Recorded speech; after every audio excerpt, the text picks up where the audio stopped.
Hello, everyone. I am so glad to be welcomed as a newbie here at DLD. As Steffi said, I am the White House bureau chief at Politico, so every day is quite wild for me. I'm very familiar with your theme here this year. Europe is home to some of the world's strongest scientific institutions, brightest researchers, and yet when it comes to turning scientific breakthroughs into global technologies, companies, and economic power, Europe often finds itself asking an uncomfortable question.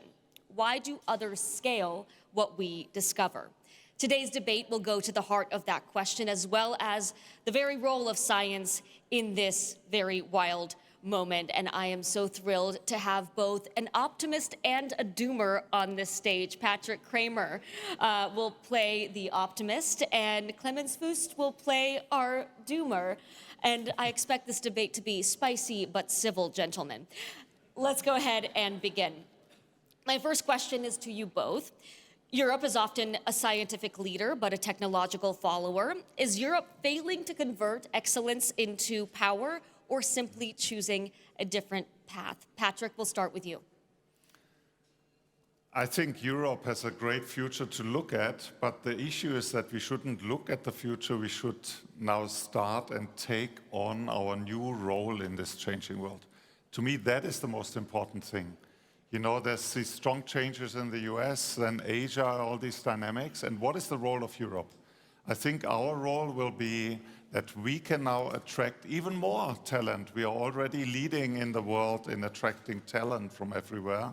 We can attract even more from Northern America, but also from those places where people cannot go to the US anymore as they used to do. Second, we can talk to everyone. We are free, we are open, we are diverse, we are attractive. People want to talk to us. I've just been to Brazil. They look for partners, for new partners in the world. They want to do something with Europe. They want to do something with the scientists here, also for innovation.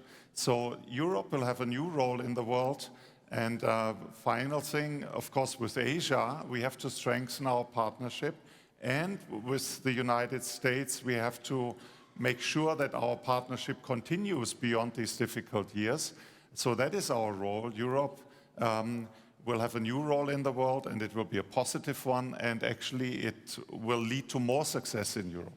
Clemens, where is Patrick getting this wrong? Well, I think Europe is great in making big announcements. 25 years ago, our heads of governments came together, as you all remember, and said, we, as Europe, want to be the most competitive, knowledge-based economy in the world. And I think that's great. That's a great announcement. But then, as you said, Dasha, we chose not to do it. So we chose not to comply. If we look at Europe today, yes, we have all kinds of strengths. Yes, we have reasonable economic research, but I'm afraid we are not the most competitive, knowledge-based economy in the world. And if you fail, it's bad, but if you fail, it's also good because you can learn from it. And I think our task today is really to try and learn and try to analyze what has gone wrong. You said we don't transform scientific research into companies. In the last 50 years, we haven't created in Europe a single company with worldwide impact, not one.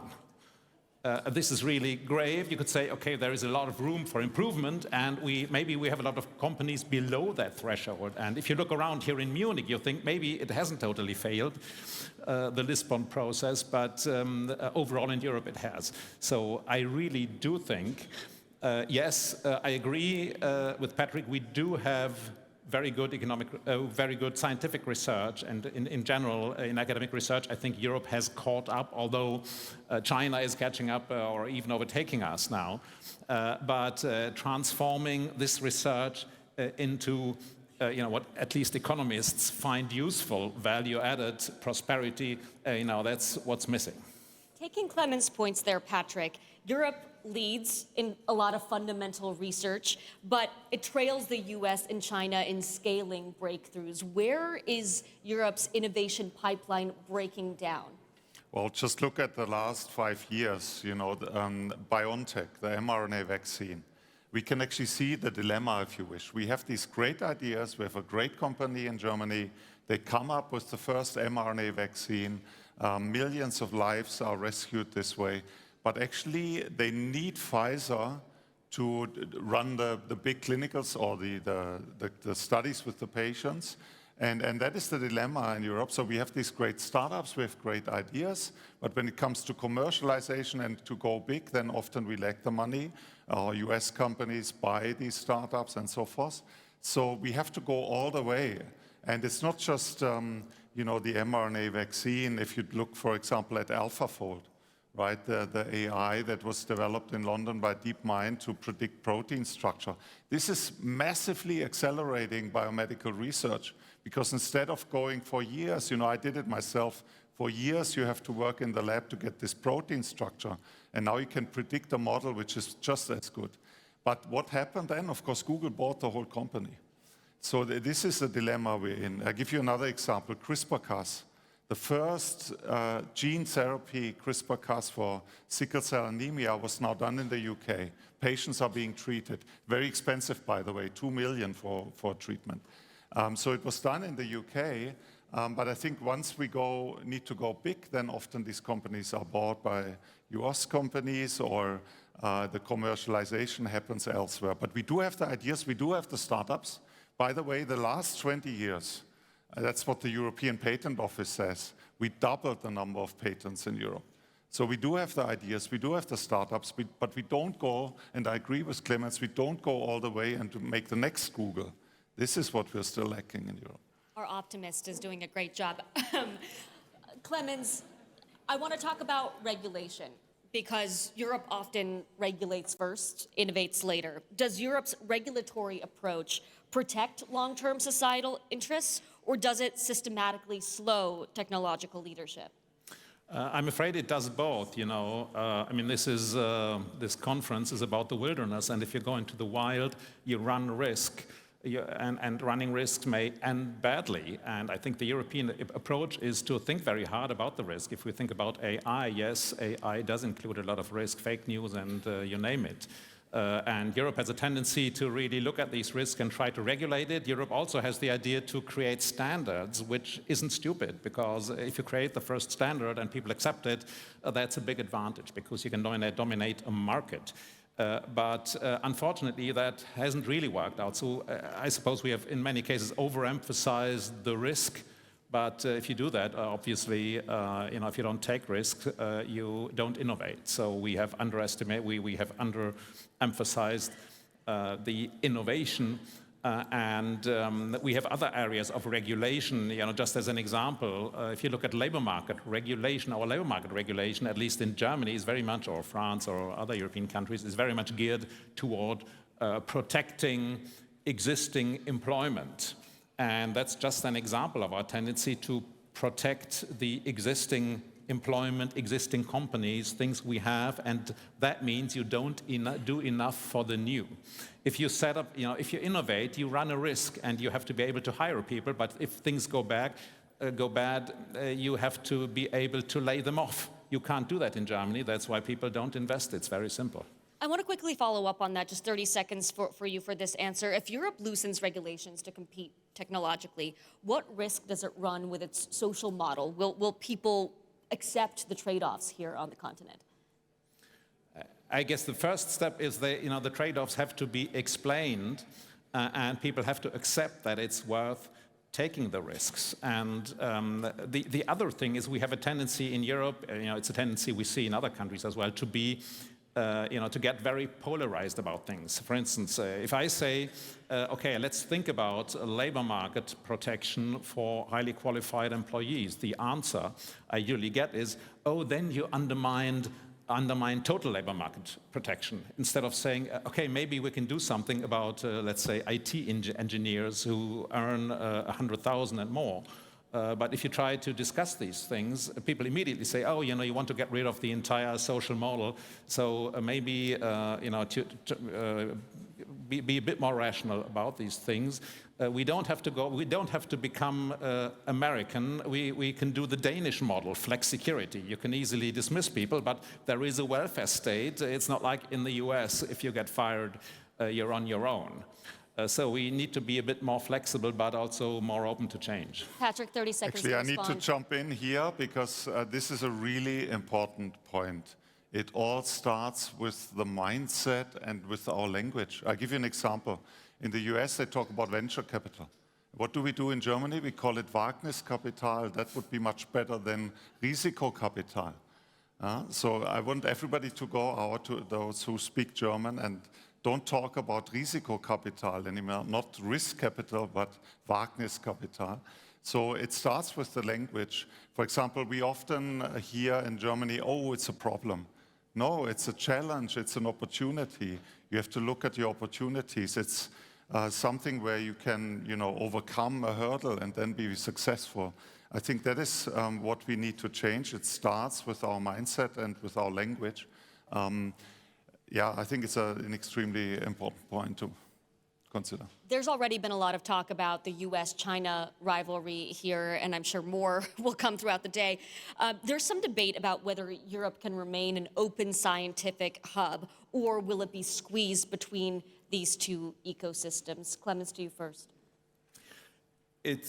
I think in this regard, we are in not such a bad spot. As Patrick mentioned, we have the Doomer developments. becomes an optimist. I'll behave just in a minute, but let me venture into the optimism. The point is that we see in the US that the government and parts of society, I suppose, have changed their approach to science. They are attacking science like populists would do. They are undermining the independence of universities, and that's an opportunity for Europe because, scientists will start thinking about the conditions of work for them and might consider going to Europe, people who didn't consider that before. Now, again, the question is, are we able now to grasp this opportunity and do something about it? And there, I have to say, I'm skeptical. If I look around, I don't see very big programs for attracting people from the US. It's happening for young people, but it could be a lot more. So this is an opportunity, but we now, as Europeans, have to act on it. Patrick, let me ask a similar question this way. Science here in Europe enjoys relatively high trust, especially compared to the US right now. But political trust is weaker here. How does this tension affect Europe's ability to mobilize science for large-scale transformation? Actually, there's always an opportunity in such a crisis. So what we did over the last year, just to give you an example from the Max Planck Society, how one can actually react to these changes. We came up with a transatlantic program already in April. So 2 months after Trump took office, we said in Washington we will do a transatlantic program. Actually has 2 pillars. One is to do the opposite of the politicians. Instead of isolating yourself, we want to strengthen our partnership. We're actually now setting up 6 new collaboration centers between Max Planck Institutes and top universities in the US. But second, we also provide a safe home to those who have to leave or want to leave because they cannot do their best work. And here, Max Planck can attract the top talent. I mean, almost every day I have a call or I meet somebody from the US, but we're talking full professor level. Not young people, which is also great. We also want to have the young talent, but full professor level people who can run the show, and we can attract them. Now, looking at Asia, what do we do?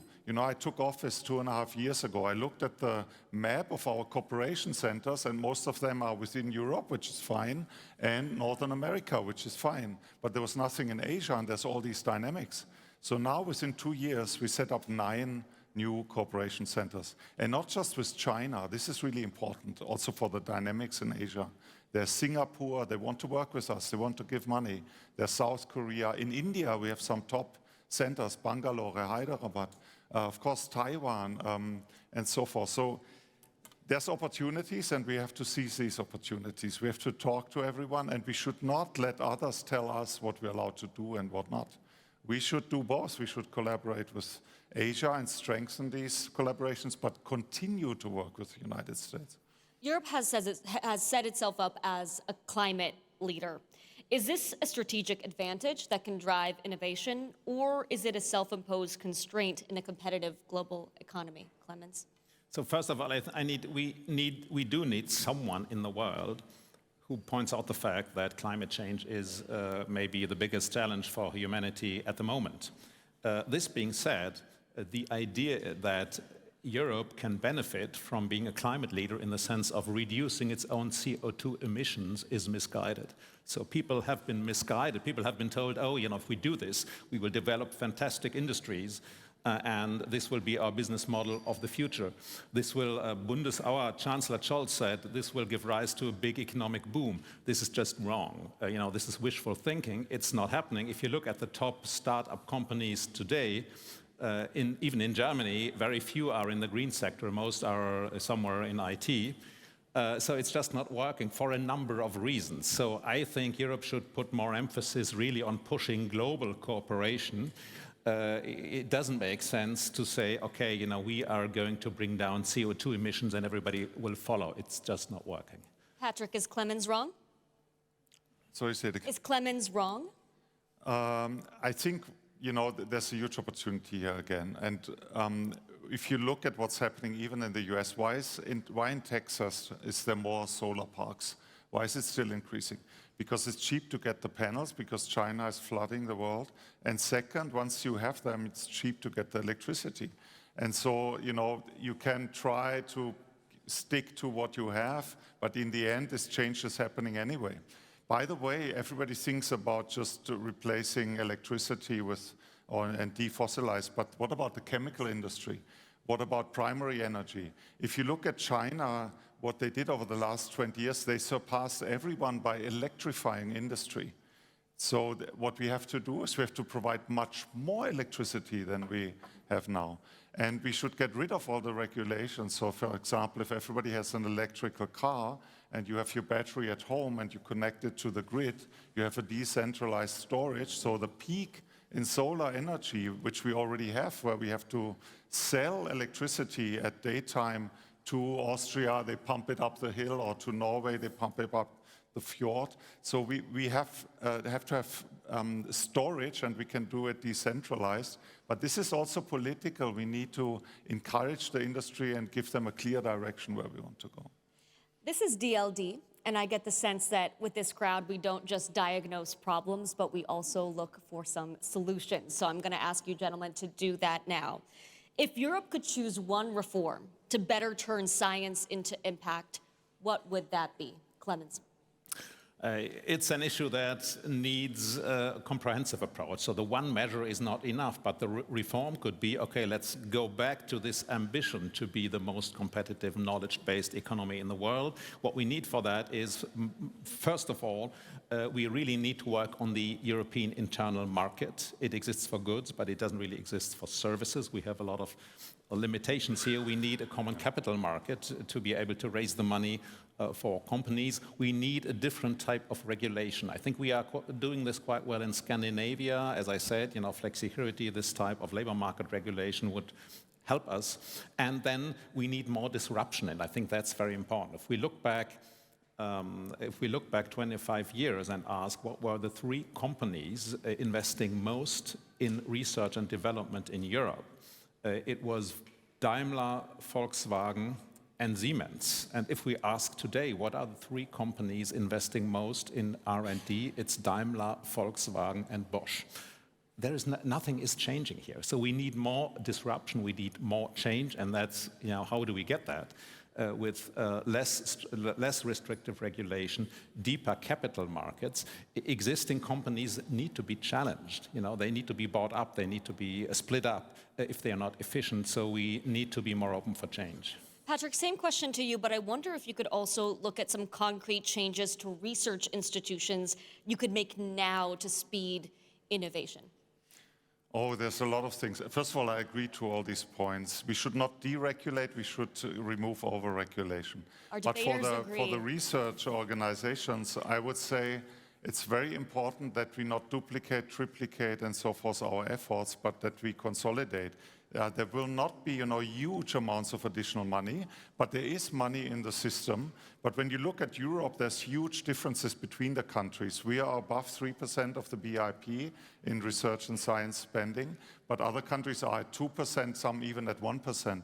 So we need to bring them all up to a higher level, and we should prevent this duplication of efforts, and we should strengthen what is strong already, so that, the talent, because the talent will go to those places, these ecosystems where we are strong.